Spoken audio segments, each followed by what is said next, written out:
ढकने को इस थैली में डालते ही आप हैरान रह जाएंगे। ये ढकने से पतीलियां ढकने के लिए नहीं होते, बल्कि इनसे आप अपने बहुत से कामों को आसान बना सकते हैं। आज की वीडियो में शेयर किए गए किचन एंड होम हैक्स आपकी डेली रूटीन में होने वाली छोटी बड़ी प्रॉब्लम्स को मिनटों में सॉल्व कर देंगे। सभी ideas money and time saving होने के साथ साथ बजट फ्रेंडली भी हैं, जो कि आपके किचन ऑर्गेनाइजेशन और होम ऑर्गेनाइजेशन को बहुत ही ईजी बना देंगे। और अगर वीडियो पसंद आए तो इसे लाइक एंड शेयर ज़रूर कीजिएगा। तो चलें वीडियो को स्टार्ट करते हैं। अस्सलाम वालेकुम friends, welcome back to my channel tips and tricks with Hina. I hope कि आप सब खैरियत से होंगे।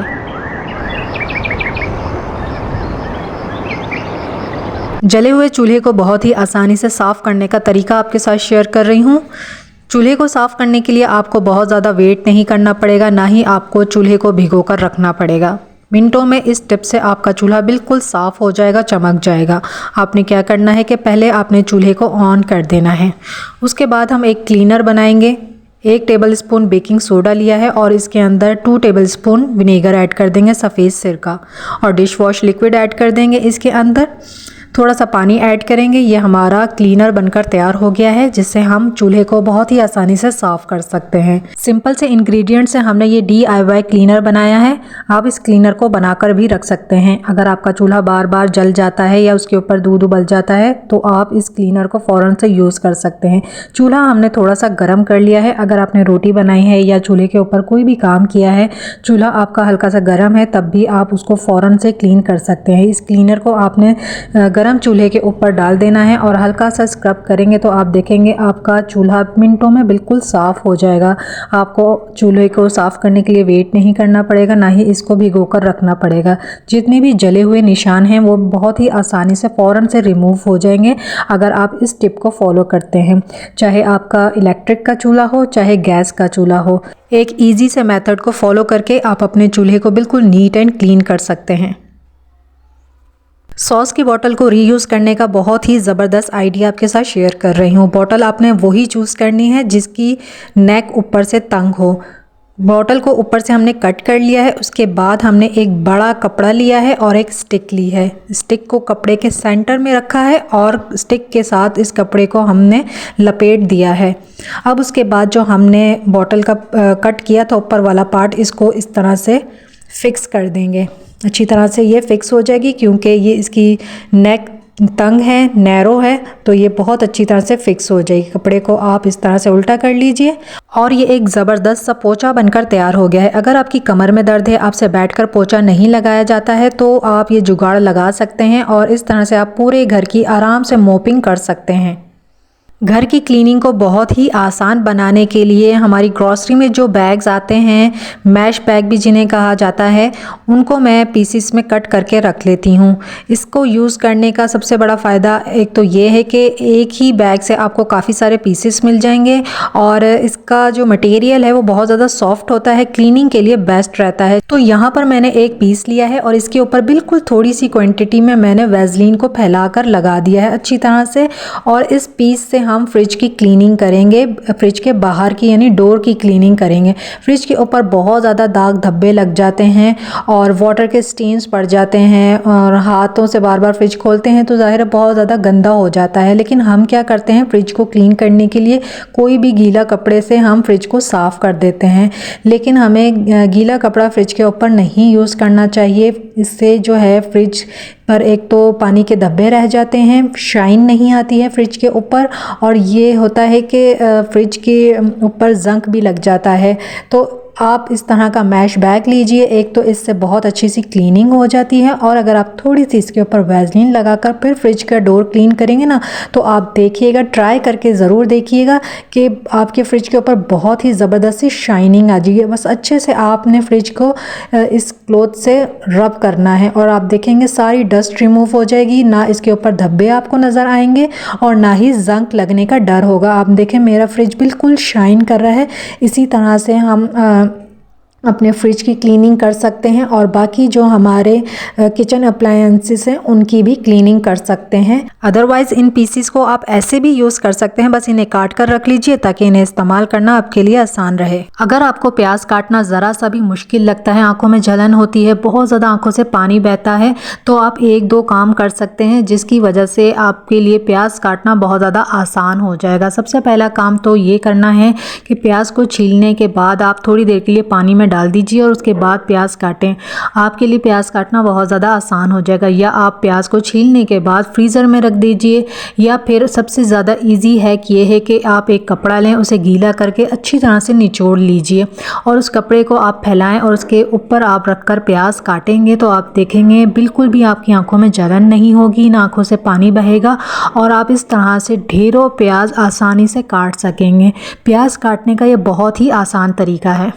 यहाँ मैं आपके साथ एक रेसिपी शेयर कर रही हूँ। हम बना रहे हैं चने की दाल का हलवा।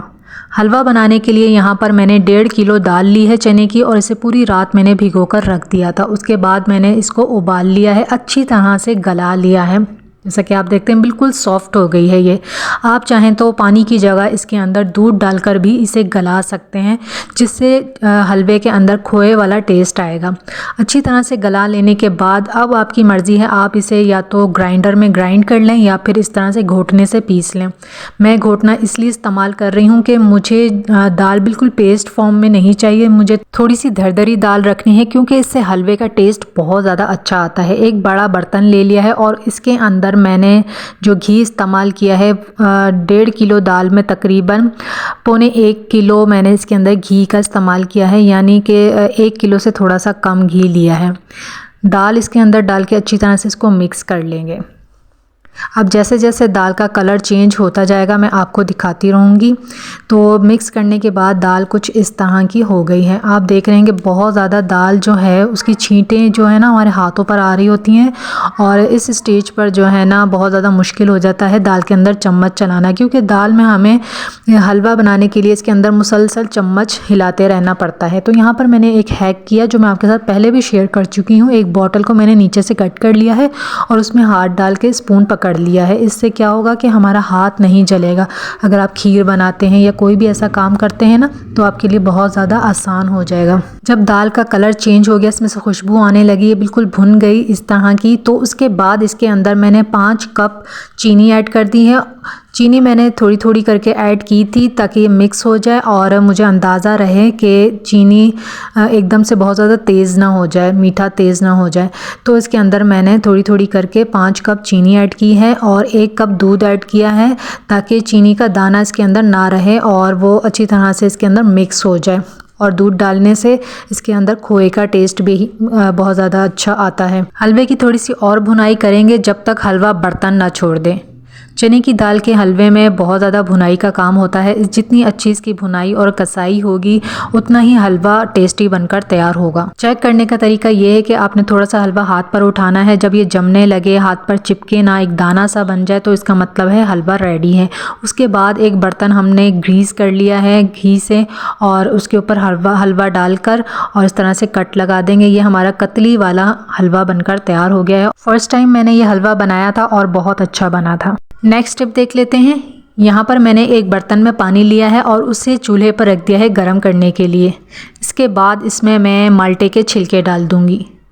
आप चाहें तो लीमू के छिलके भी इस्तेमाल कर सकते हैं। माल्टों का सीज़न है तो मैंने इसके अंदर माल्टे के छिलके डाल दिए हैं और इसे 10 मिनट तक बॉईल कर लेंगे। जब छिलका नरम हो जाएगा, पानी का कलर चेंज हो जाएगा तो इसके अंदर हम 1 टेबलस्पून भरकर मीठा सोडा डाल देंगे और 1 टेबलस्पून नमक डाल देंगे।